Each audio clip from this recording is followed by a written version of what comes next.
Hello, good morning.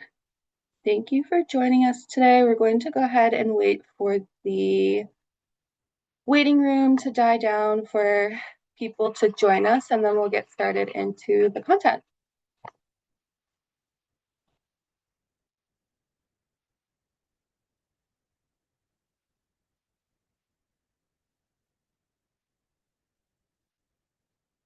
Good morning, good morning. For those who are just joining us, we're probably going to give it another minute or so to make sure everyone makes it into the meeting with us, and then we'll get started.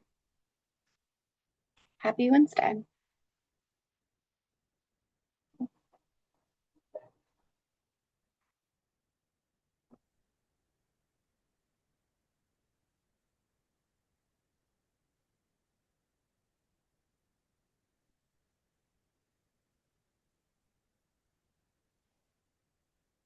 All right, I don't see anyone else in the waiting room, so we'll probably go ahead and get started. Make sure I have all my notes and everything up at the ready. So thank you for joining MOVA today to talk about some eGrants technical assistance for the FY27 Victim and Survivor Services, or VSS, open bid opportunity. I am going to go through some logistics first, and then we'll talk about the content. So for those of you who don't already know me, my name is Ashley Renich-Malik. I use she, her pronouns, and I am the Grants Administration Specialist at MOVA, as well as the procurement lead for this procurement. This is a Zoom meeting, so you can be seen and heard if you are on camera and off mic. We ask that you keep your mic on mute unless speaking, and there will be an opportunity for you to come off of mic to ask questions towards the end of the presentation. So just keep your mic on mute until then, and it's your prerogative whether you want your camera on or not.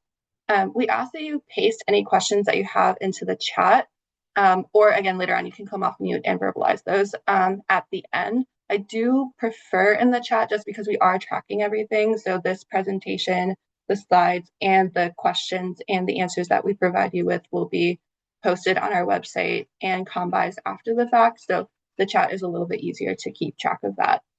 If you so please.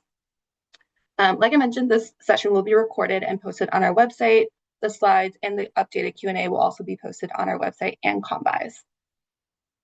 Finally, in accordance with the Executive Office of Technology Services and Security's Enterprise Use and Development of Generative Artificial Intelligence Policy, a mouthful, EOTS's AI policy basically, MOVA does not allow the use of AI-generated recording tools unless approved in advance by MOVA, as they may jeopardize confidentiality and privacy. Anyone using unapproved AI tools will be removed from the meeting.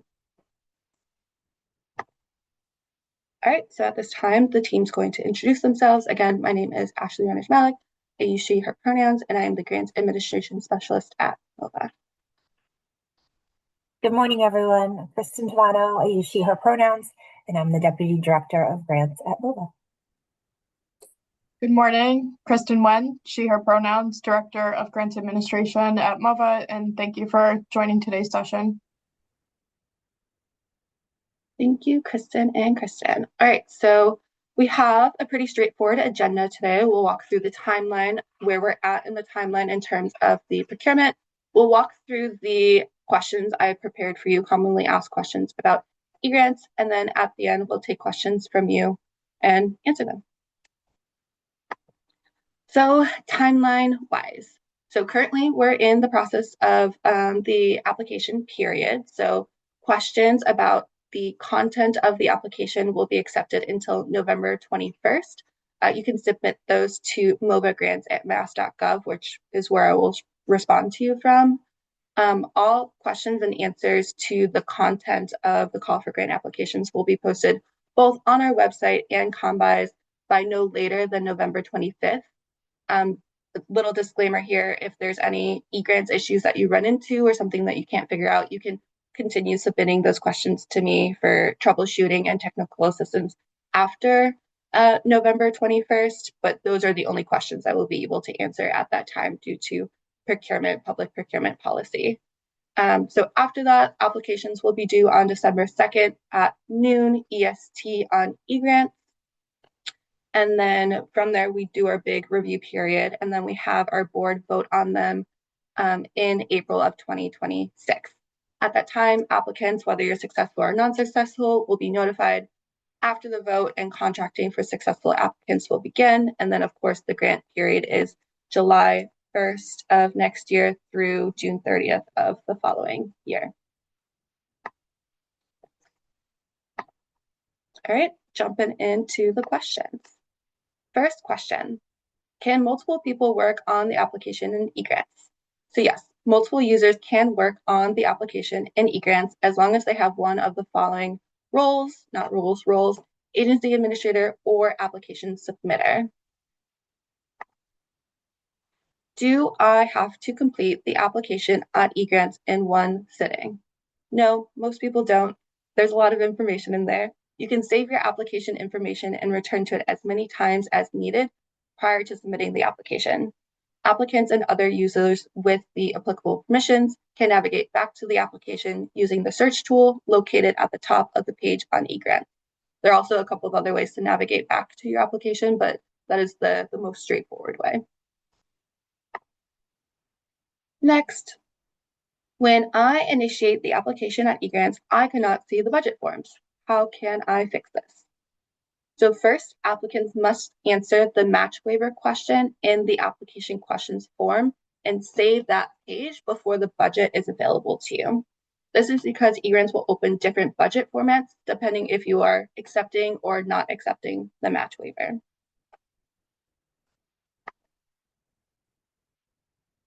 All right, our next question is as follows. MOVA requests that we use whole numbers in our budget request, but the fringe and indirect categories will not let me round up to the nearest dollar due to the calculation.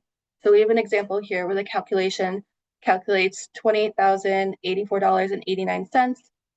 This applicant wants to round up to $28,085, but eGrants will not let you request more than the calculation. So in these types of circumstances, we do ask that you round down to the nearest dollar instead.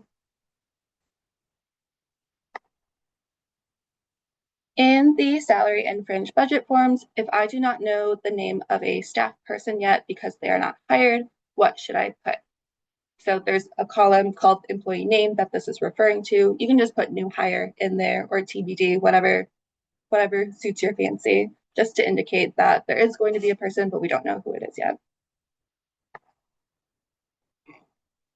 Next, is there a word limit for each question in the organizational questionnaire?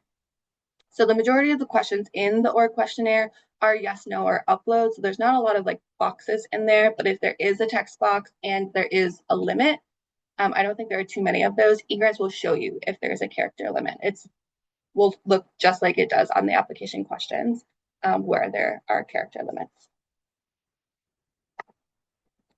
Next, where can I upload the contractor authorized signatory listing form or the CASL form? The CASL form will be uploaded onto the bottom of the contact information page. Because I am who I am, I will plug that again, the contact information page and information is a required part of the application, but it does not live within the application on eGrants. You have to navigate to it separately. So that can be done by clicking your name in the upper right-hand corner, clicking profile, and then you'll see on the left-hand panel a bunch of different things, but the last one will be contact information. And in there, you can see all of the information that MOVA needs from you in order to make sure that your application is complete. So at the bottom of that form, there's a section called Contractor Authorized Signatory Listing, where a form is required and information. So that's what this question is referring to. Oh, I should have just waited. I got ahead of myself. So how can I find the contact information page? You do exactly what I mentioned before. Click on your green name, go to profile, and then find contact information from the tabs in the left-hand panel. All right, that was pretty straightforward. Those are all the eGrants questions I have prepared. This is technically an eGrants focused session, but we do welcome any and all questions that you have about the VSS procurement. I will stop sharing my screen and let the team come back online to see if there are questions in the chat we want to answer. Additionally, if you would like to raise your hand and come off mute, we can also call on you so you can verbalize your question at that time. Thanks, Ashley. There are a couple questions in the chat.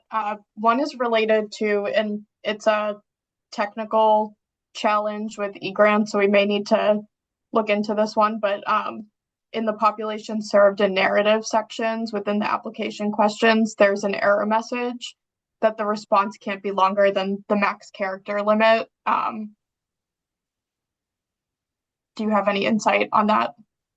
That seems, oh, I'm seeing, I was like, that makes sense, right? But this person is saying it's 882 of 1,000. Yeah, sorry. They I was like, that's how haven't it should reached work. that character limit, but they're unable to submit the response even though it's below the character limit.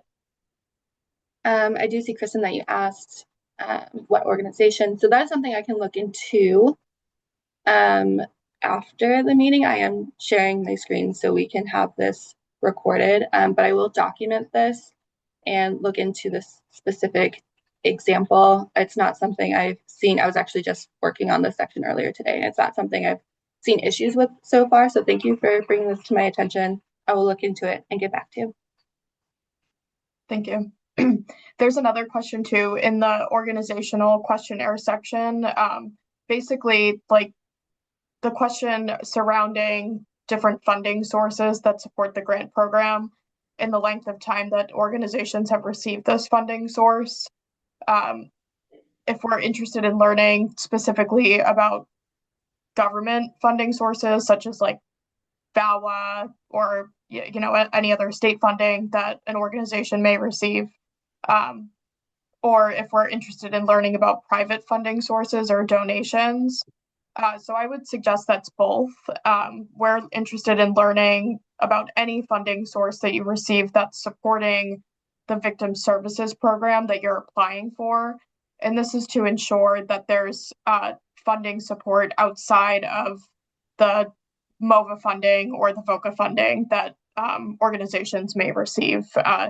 There is requirements surrounding having a specific amount of cash flow in order to support the program without relying completely on the reimbursements that will be distributed by MOVA through this grant funding, which is 2 to 3 months of having the ability of being able to support the program without those reimbursements. So hopefully that answers that question. It's both, but it's not necessarily like the entire organization's funding, but more so what other funding streams are supporting the victim services. Thank you for answering that, Kristen. And for making a written response, Kristen. So this is the time in which you can ask questions either in the chat or again by raising your hand, and then we can ask you to come off mute. So this question says, for organizational questionnaire, is there a way to provide no comment explanations? Sometimes an answer might be in between a simple yes or no. There's not. Do to the best of your ability to answer the questions in the format that is provided on the organizational questionnaire. There are some like uploads or like narrative availability for some of them, but certainly not for all of them. If you have a specific question about a specific question, you can reach out to me and I can provide guidance about whether that answer would be yes or no in the context of what we're looking for.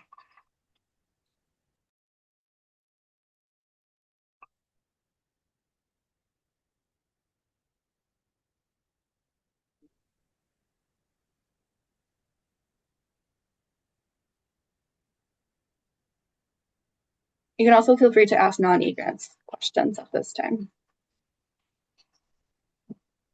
Yeah, as Ashley had shared, this is more so open questions and answers, any kind of technical assistance, eGrants or otherwise, that we can offer before the question and answer period closes on Monday. I can't believe the 21st is right around the corner. It's actually Time is Friday, flying. Oh, Friday, sorry. even sooner. Yeah, even sooner. So happy to answer any questions that we're able to today. Ashley, I don't know if it's helpful while folks think of any questions that they may have, if there's any like eGrants demonstrations that could be helpful to show. Yes, this I is mean, Cynthia. Can you hear go for me? it. Hi, Yes. Cynthia. How you doing? The FTEs are giving me a problem. How do I fix that? Yeah, Cynthia, I I did do have, respond to your email right before the yeah, session, so I apologize if you haven't had the chance to see that. I was like, I want to respond to her in case we have this conversation. But what I saw when I was looking at your application is that the budget narrative section was empty, and so that all of the things in each line item need to have some information. And so it seems like one particular box consistently did not have information. So you'll want to put information in there, save the page, and then the error check will go away. What you're seeing is the red box around, I think it was some sort of hours thing. That's just a weird eGrants thing. It's not specific to that. It's just indicating that something in that row, something in that section is missing. okay, but the FTE is at the top, right underneath, like when it asks Mm-hmm. how many hours our organization works, and it's 40. But do I put FTEs for all 6 people, or does it, do I have to? Okay, so we have 4 full-time members, and then Mm-hmm. we have 2 people who are part-time or a percentage of time on the grant. So Yep. do I put 6, or do I put 4 plus Mm-hmm. the two, the combined 2 that are not full-time? Yeah, so that box at the top specifically asks what is considered full-time at your agency. So what I'm hearing is that 40 hours is full-time. So that's what Mhm. you would put in that box. And then for each individual staff member, let's say it's like 40 and 20 for respectively full-time and part-time, you'll put the 40 hours in for the full-time person, and then eGrants will auto-calculate both for each individual member and for the total agency. So that's what the calculation is at the top. So then when you have the part-time person, you'll put 20 and eGrants will put 0.5 of an FTE. If you put 40, eGrants will put 1 FTE, and then it'll total all of them at the top. So the 4 point, the FTE will show up on it. So because it allowed me to change it, but then it says people at 100% at 77%, which is confusing to me. Yeah, so the things you'll be able to change are what your full-time hours are, because some are 35, some are 37.5, you're at 40, right? So that does need to be customizable and something that you submit. And then the other thing that you're responsible for inputting is each employee's hours, and eGrants will do the rest of the calculation. Okay, thank you. Yeah, you're welcome. If it's still confusing, you can respond to my email and we can troubleshoot it. We can continue troubleshooting. Okay, thank you so much. You're welcome. We had another question that I had thrown an answer into the chat for. The question was the contractor authorized signatory listing. Is the contractor the one who fills that out? And so for the contractor authorized signatory listing, or the castle form as we call it, only the authorized signatory of the organization can complete that form. Depending on the structure of your organization, that can be an executive director, a CEO, or a president. But an authorized representative in your agency should be the one completing that form, and that form indicates to us who's authorized to sign a contract or other contracting document for your organization.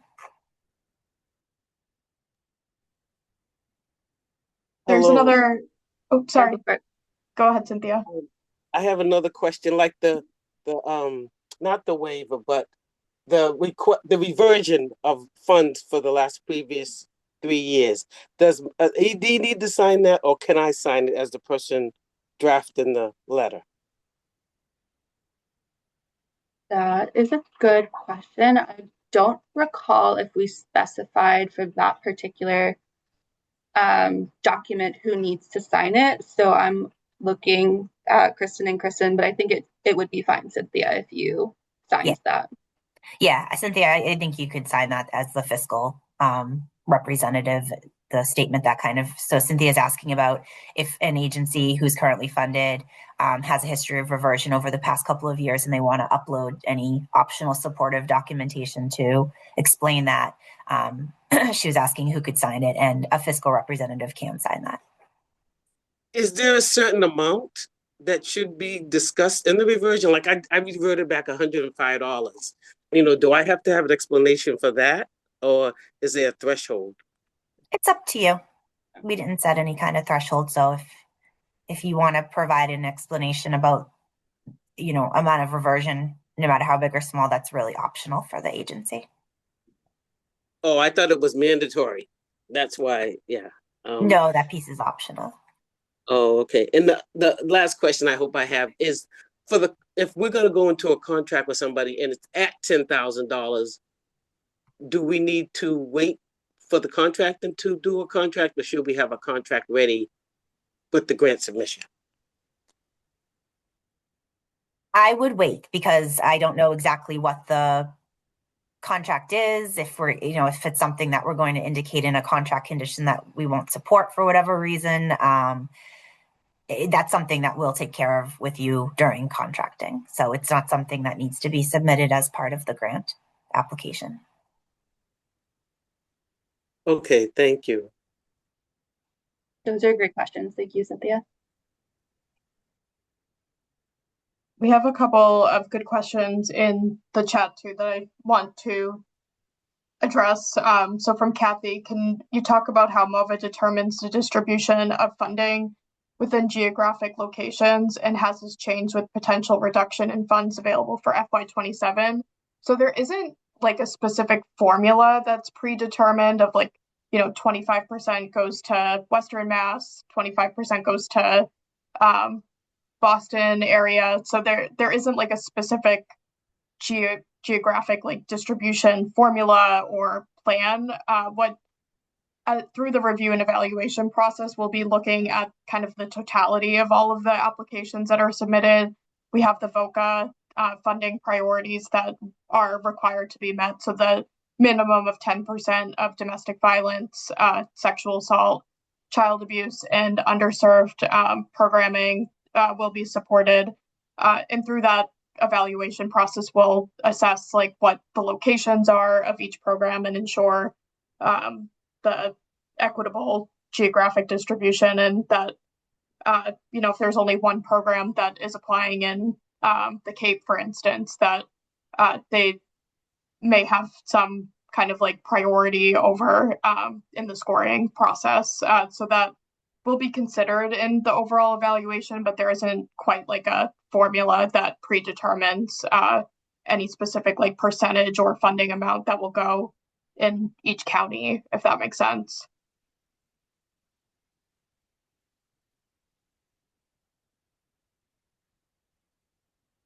Thank you, I'm just reading the other. I can read out loud and then we can tag team the answer. So the next one we have in here says, under application questions, counties served, should community-based organizations list a specific catchment area where offices are located, such as related counties, or if we also provide support services statewide, such as emergency shelter and relocation assistance, online support groups, etc., should we check statewide and explain instead?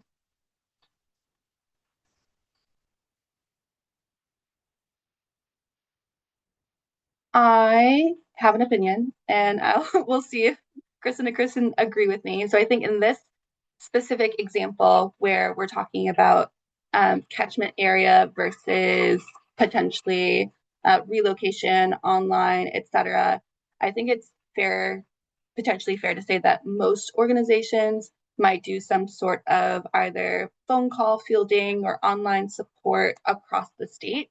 So that is not exactly what we mean by statewide. We are mostly looking for your catchment area as to where your offices are located.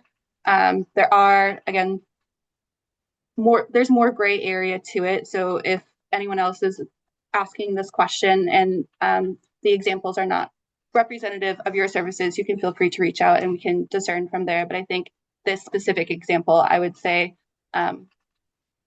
document your counties that you're serving and not statewide for this.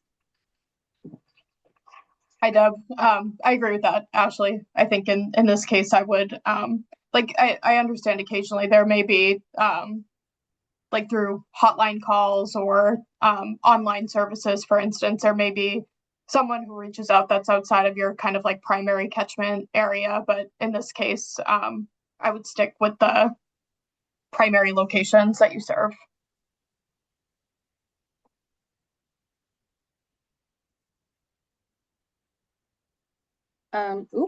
So the next question we have says, in the victimization section, the total needs to be broken down into a total of 100%. But if multiple clients have multiple services, the total might be greater than 100%. Is there any guidance, or is a rough percentage acceptable?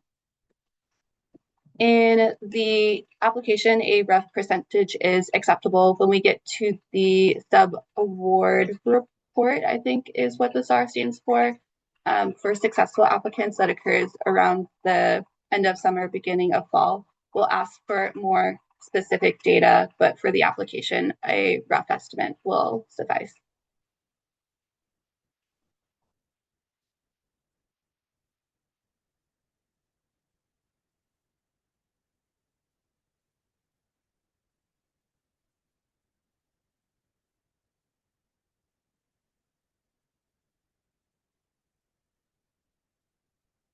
Keep throwing those questions in, or call out to you if you are so called to.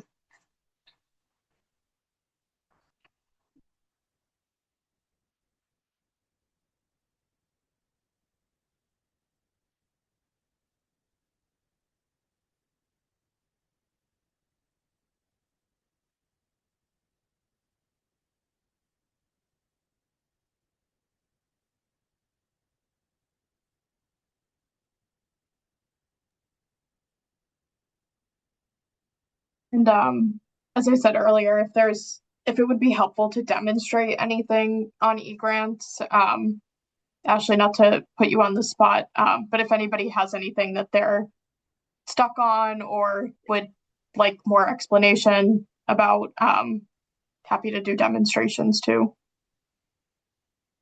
This is a good question. I just navigated to our CASEL form. We already have one uploaded from last year. Do we need to submit a new one?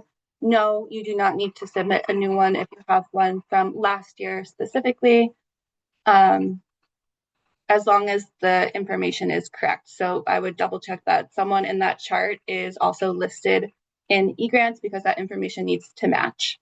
So double check for spelling errors, especially in email addresses, et cetera, et cetera. But no, you don't need a brand new one if everything is accurate. I am pulling up our shared site if anyone is feeling like a demonstration would be helpful to them.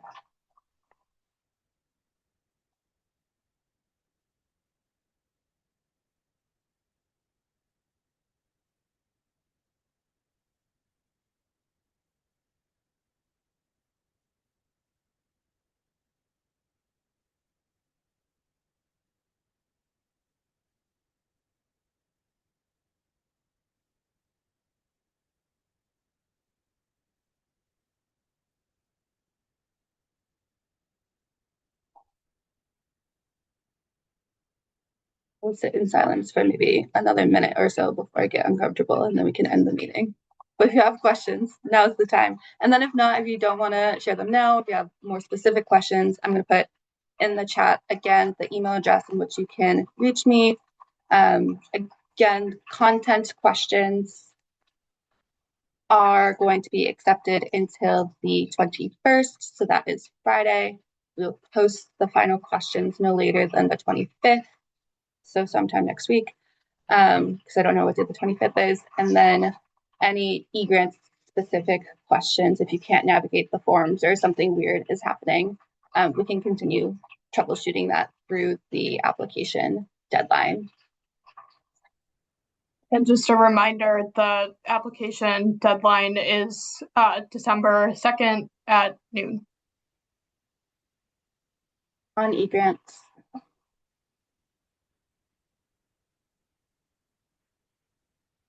Thank you, Kristen.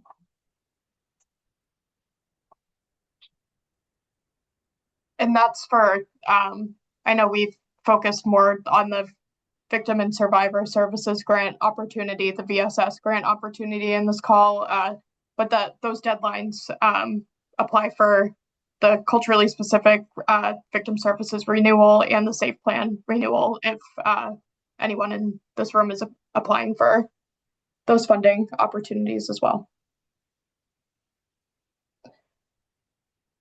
This was a lot shorter than I thought we'd need. But thanks everyone for coming to our open questions and answers. And as Ashley said, if you have any questions, Mel, I see you're unmuted. Is there a question that you may have? Yeah, just really quickly. I know that this has come up in the other for a CDC opportunity as well. Is there any sort of language that we should like, I don't know how to say this, like avoid or with some things around DEI or I know there's some questions of people doing narratives. Is there any advice that you would have for us regarding language or anything that might have changed? I know it's a super vague question. Hopefully you know what I mean. I do. Thank you, Mel. And we have received this question several times, like even before we released the grant application. So I completely understand the concern, uncertainty with what to submit or where to kind of like be vague in the application. So our application process, although it is VOCA funding that at this point in time, it will be supporting the FY27 grants. Our application process does not include sending our applications to our federal funder. So the Office for Victims of Crime through the DOJ is who supports our VOCA funding and who oversees our VOCA funding that is passed to Massachusetts, who is then passed down to grantees.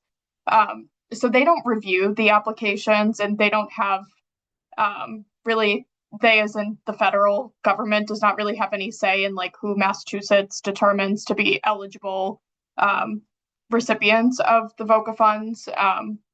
And where we've kind of leaned towards answering this question is write what you feel comfortable with. And, you know, we want to understand what the scope of the services are. And if there's uncertainty with like writing anything around DI or immigration, we definitely understand that concern. And if there's any point that would be helpful to connect to talk about some of the services that are being proposed, we do have some room in our evaluation criteria, like if, or our evaluation process rather, like if there is any need for clarification, we can reach out and have a conversation and include that as part of the review and scoring process. But they're really, in my opinion, shouldn't be too much concern to write about the full complexities or full kind of like aspects of the services. They wouldn't be sent to OVC. The only circumstances where OVC may see a program scope or review a program scope is during an audit, which may come many years from now. But yeah, so hopefully that kind of answers the question. As I've mentioned, we've gotten this a lot and certainly understand the concerns with what to include or not to include. Thank you. Thanks.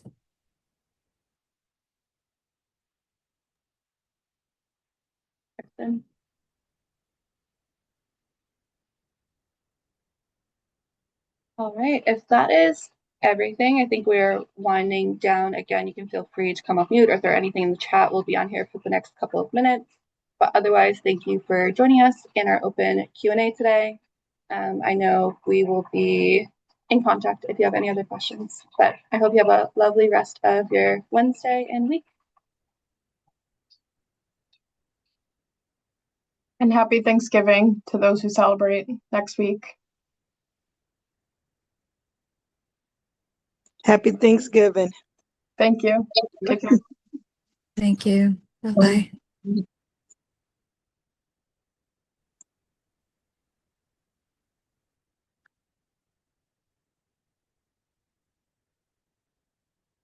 Thanks you all.